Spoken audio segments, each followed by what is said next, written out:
Good morning, hello, and welcome to episode 4 of the Driver's Debrief.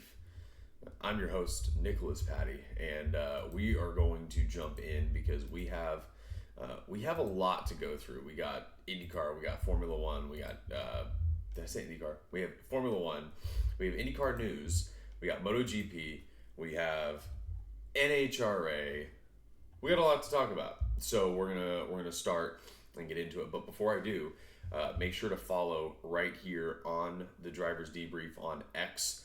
Please do go follow on YouTube as well at the Driver's Debrief. And we will be uploading these episodes to YouTube and Rumble after we live stream them here on X. So please do feel free to go check those out.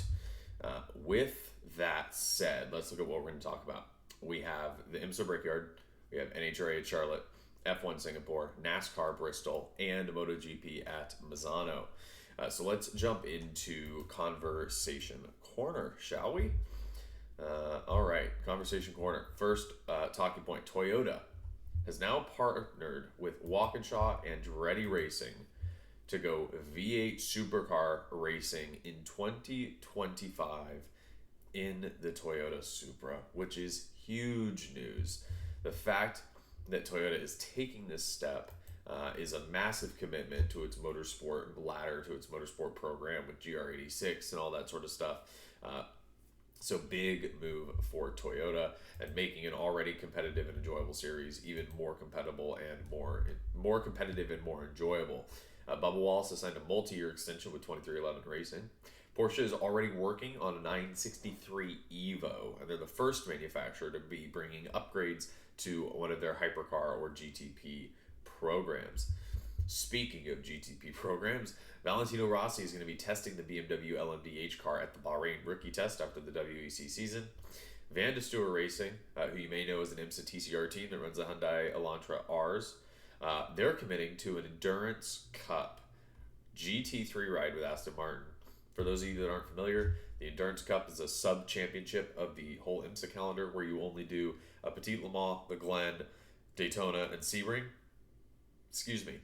And there's a separate championship based off those endurance races, so they're going to be competing in that. Jean-Pierre Lambias, known as Max Verstappen's F1 engineer, has been promoted to the head of racing within Red Bull. Liam Lawson is reported to be awaiting a full-time announcement for V-Carb in 2025, which we got some Daniel Ricciardo news, but I'll save that for once we go into the F1 coverage. This was not... Well, we have some IndyCar news. Callum Ilott joins Prema's 2025 IndyCar effort, and this was not on my bingo card at all. But the RLL headquarters has been raided by the FBI. Rahal Letterman Lanigan Racing has been raided by the FBI in Indianapolis. So here's what we know so far. No threat to the public. They put out that message. Hey, everybody, don't worry. No need to hide from Bobby Rahal. There's no threat to the public. And apparently it was involving intellectual property transfer from an ex-Andretti employee who moved to RLL. So we really got IndyCar Spygate before we got GTA 6. Excuse me, guys. Jamie Chadwick, who finished 7th in the Indy Next series, is looking at trying to get a full-time IndyCar ride for next year, which, I'll just say this. That means there's 6 more deserving drivers. That's all I'm going to say. Leah Pruitt has actually been making headlines, and no, it has nothing to do with her being pregnant or being Tony Stewart's wife. Leah Pruitt has led a charge for a dramatic points change in NHRA, which I think this could serve as the groundwork to build out different rules and regulations in different series for this exact same situation.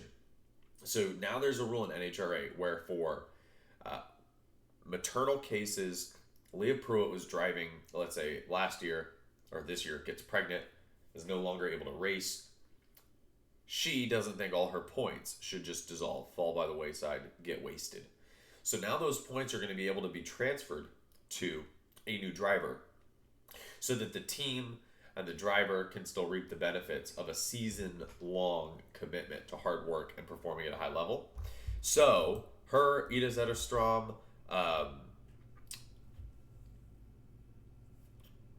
Brittany Force, and Erica Enders all were apparently driving forces to get this rule change in NHRA, which is official. So congratulations to them, and that's a genuine rule provision that I think is needed across various disciplines of motorsport. Balaton Park in Hungary becomes the latest addition to the MotoGP calendar, and the 2025 MotoGP grid has been finalized with the signing of Jack Miller with Pramac Yamaha for 2025. That's some good coffee. All right, moving on to our first race that we're going to go into and cover. We have the IMSA Battle on the Bricks, a 6-hour endurance race that I love. One thing we're going to do here is we're going to just do top 10 in each class to try to keep this a little bit shorter. So here we go in, well, I guess we have GTD. So let's see. We had, is this the top 10? Okay, there's the in class. Okay. So we had the, where's the number? The number 90, Kelly Moss with Riley Porsche 911 GT3R, 10th in class in GTD. We had Gradient Racing's Acura 9th. We had the Iron Dames Lamborghini in 8th. We had the Conquest Racing Ferrari 296 in 7th. The WTR with Andretti Lamborghini Huracan in 6th. The Forte Racing Huracan in 5th. The Winward Racing Mercedes in 4th. The Factory Ford Multimatic Mustang GT3 in, that was actually 12th in class in GTD Pro. Never mind. That was that far down. In 3rd in GTD, we had the Turner Motorsport BMW M4 GT3. 2nd in GTD, we had the Proton Competition Ford Mustang. And in 1st place, winning their class, was the Korthoff Preston Motorsports Mercedes AMG GT3. Moving on to the GTD Pro finishers. The top 10 in that class was in 10th, you had the number 14 Vassar Sullivan Lexus. You had the number 19 Iron Lynx Lamborghini in 9th. The Sun Energy 1 Mercedes in 8th. You had the Heart of Racing Aston Martin team in 7th. Risi Competizione in 6th. The other Heart of Racing, the number 23 car, in 5th. You had the number 4 Corvette in 4th. You had the Paul Miller Racing BMW in 3rd. You had the Ford Multimatic Motorsports, the number 64 factory entry in 2nd. And in 1st was the Corvette. This does not look right, guys. I'm going to be honest with you. These are the 2024 Indianapolis results. Yeah, this is wrong. Hold on.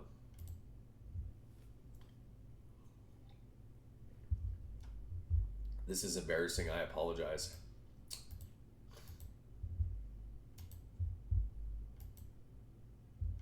That's what the IMSA website has? Battle on the Bricks, Sunday, September 22nd, 2024. They have the wrong results, guys. Wow. Well, there you go. So I'll just freeball this. Basically, what we have is we have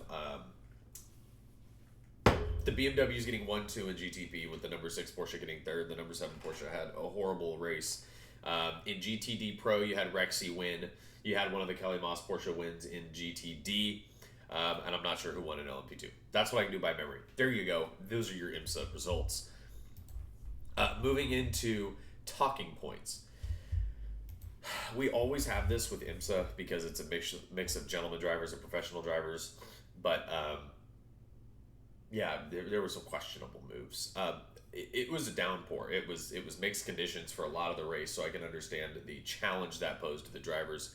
But there were some really, really, really, really questionable moves a lot of the time, leading to DNFs and otherwise. The Iron Dames have had, across the world endurance and IMSA, abhorrent, and I mean abhorrent, luck when it comes to this season. Their race was thrown astray by an exploding brake rotor, something that they have no control over, something that they don't make, they don't produce, they don't set up, they don't tune, nothing. Just a manufacturing problem with the rotor, and it exploded, giving them not a lengthy fix, but a fix that they didn't really need in the pit lane. In the championship standings, you have the number 7 Porsche in the GTP category in first, with the number 6 car in second by 14 points. So hopefully, because they have about a 100-point gap back to third, if Porsche and the drivers can keep their cool and have a solid mechanical incident-free race at Petit Le Mans, the championship looks like it's going to one of the two. Hopefully they don't get in a battle between the two of them and take each other out, because that would suck. BOP is becoming a talking point after IMSA impounded all of the GTP cars after Indianapolis, as they are going to go through and perform checks to ensure that all the cars are still up to the BOP regulations moving into the final race. Not that anybody violated it. They just want to make sure that everybody's up to par before the championship race. So that's your IMSA. Moving into NHRA, this one's going to be quick. Your 3-time, and this is coming from NHRA themselves, the 3-time Top Fuel World Champion Antron Brown moved into the points lead, winning his second straight playoff race at the NHRA Carolina Nationals. Austin Prock in Funny Car, Dallas Glenn in Pro Stock, and Matt Smith in Pro Stock Motorcycle also won the 16th race of the season. So there you go. It's the second of 6 races in the countdown to the championship playoffs. Antron Brown's last run was 3.84 at 3:19, which is just, for those of y'all that don't watch NHRA, never been to an NHRA race, you got to go experience it. It is a once in a lifetime unique opportunity to see some of the fastest, most powerful machines in the world operate. Speaking of once in a lifetime to go see, we got MotoGP results, guys. And this was another race at Misano, back-to-back weekends at Misano.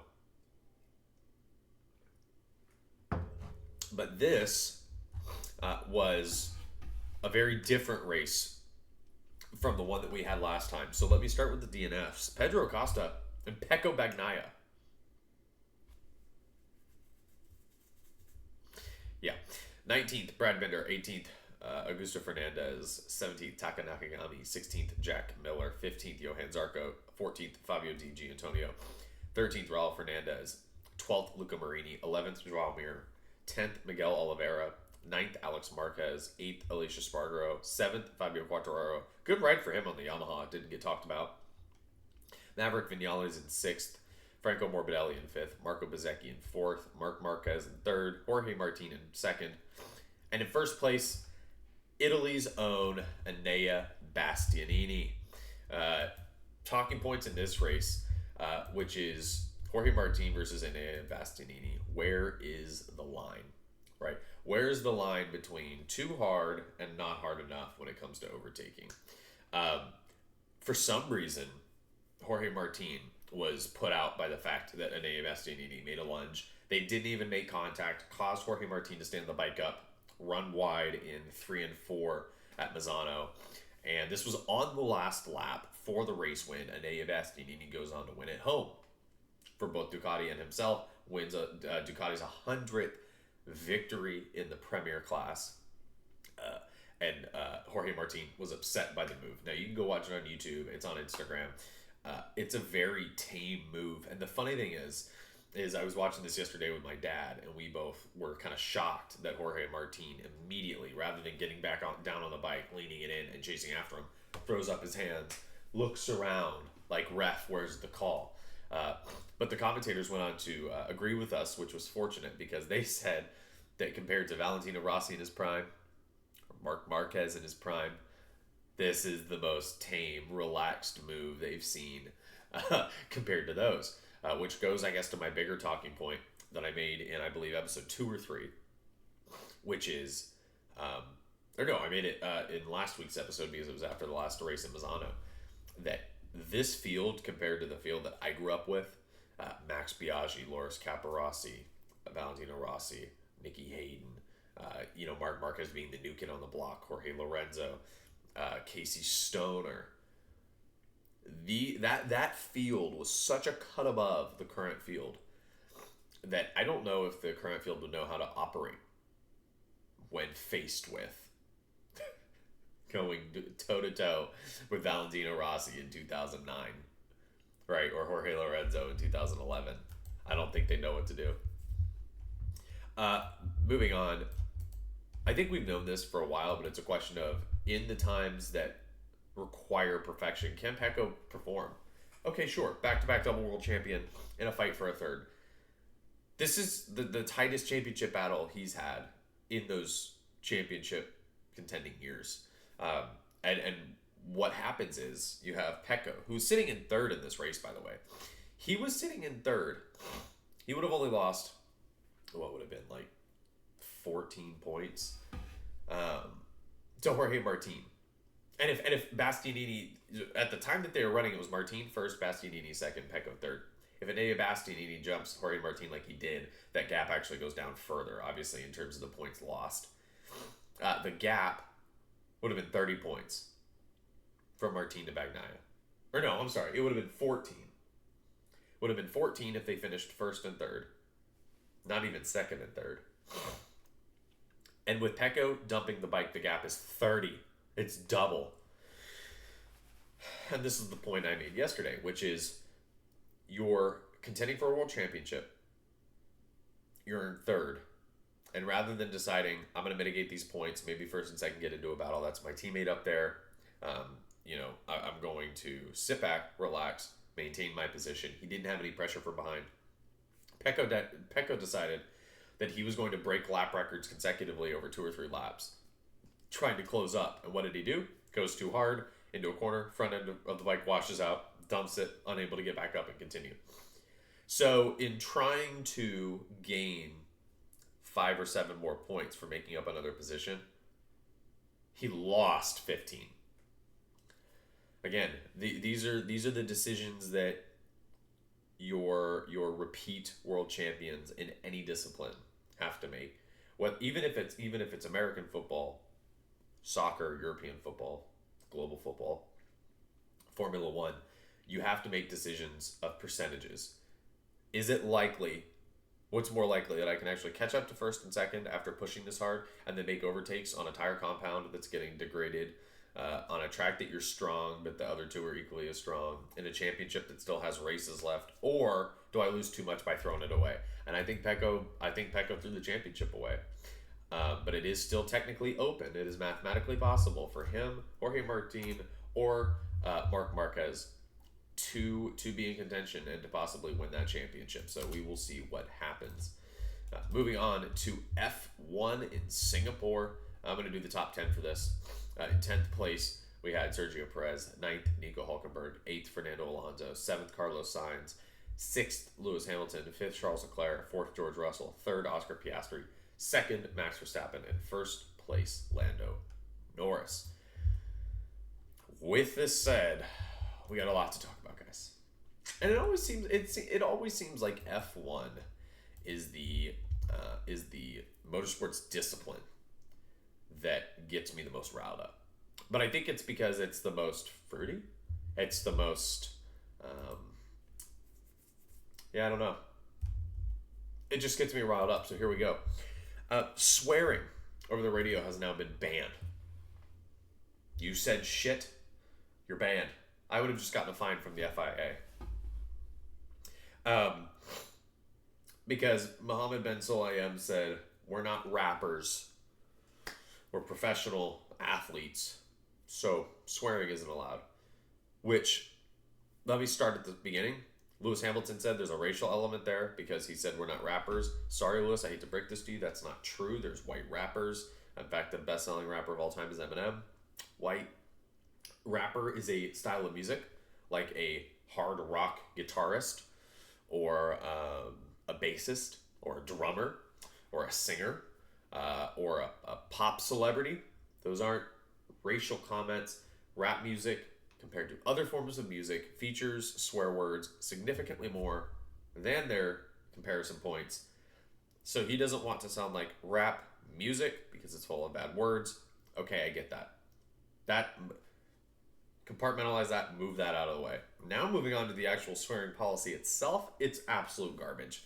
It's so stupid. F1 is willing to race in countries that commit human rights abuses, that still have slavery. Slavery? But you can't say a bad word. You have them racing in countries where women are treated as second-class citizens. And listen, I'm not gonna be on my high horse, all right? Different countries are different countries. It's not for me to tell anybody, right? But if the F1 is gonna make a stink about this issue, they got to be consistent. Slavery is one of the most grotesque evils in human history. And F1 is willing to look the other way because they make money. But swear words are aligned too far. So Max Verstappen sweared in one of the press conferences, and Mohammed Ben Sulayem with the FIA committed to Max Verstappen saying he needed to perform acts consistent with the public good, which is literally community service. Max Verstappen has to do community service as if he was in prison, which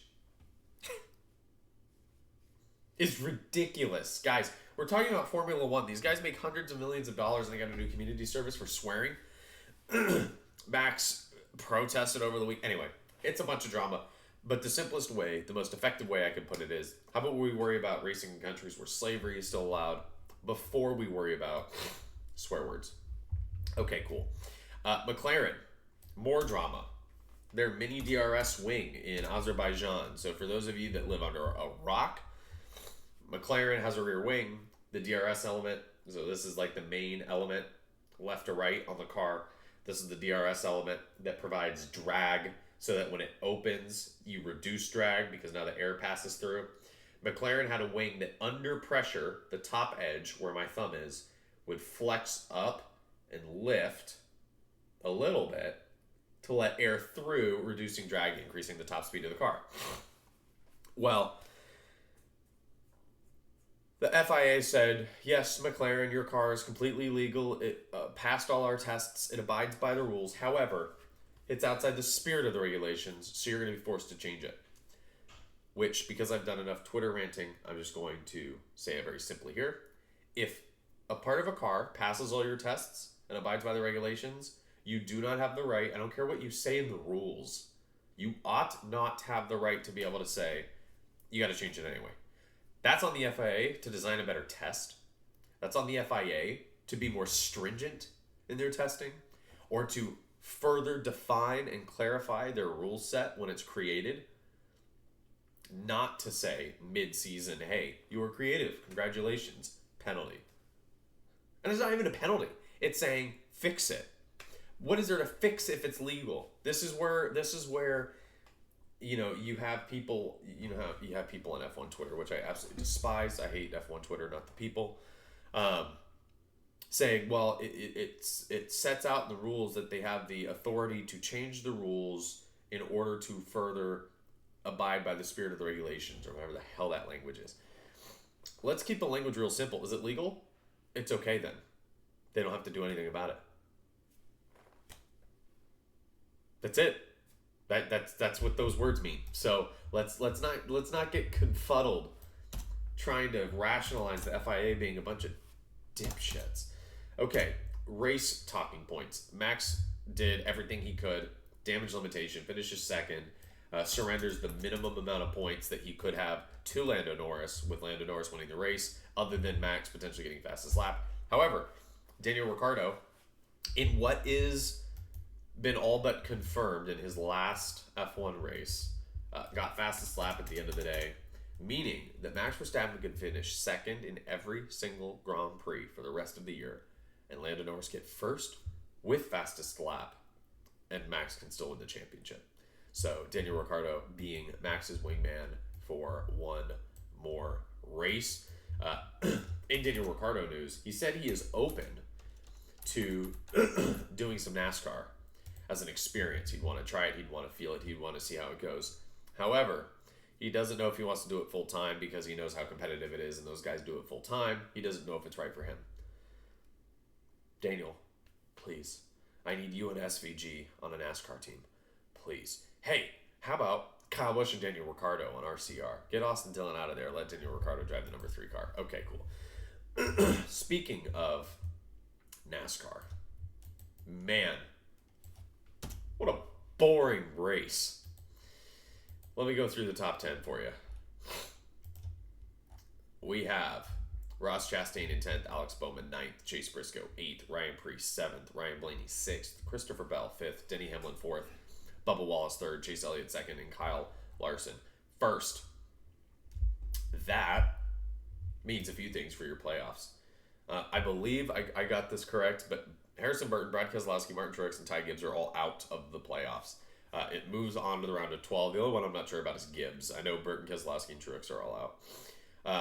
But the other talking point is Kyle Larson broke Jeff Gordon's Hendrick Motorsports record for the most laps led in a race by a Hendrick driver, with over 460 laps led, which is insane in a race that's only 500 laps.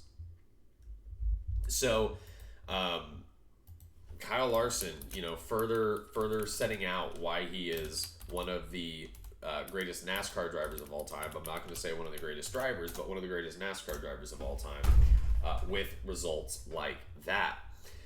Moving into what we have coming up, we do have World Endurance Championship Bahrain. We also have NASCAR at Kansas. Moving forward a little bit further, we have the next round of NHRA.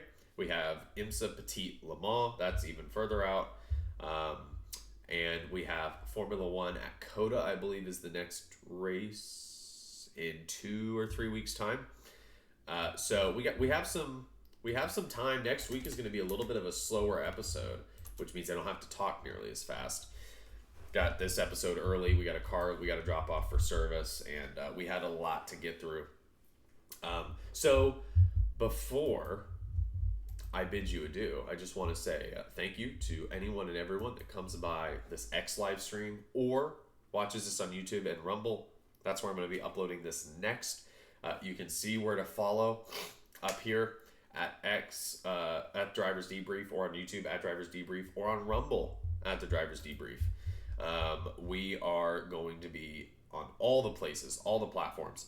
Please do comment, chat, talk to me, get active. Let me know what you thought of this episode of the Drivers Debrief, and we will see you next time for episode 5 of the Drivers Debrief.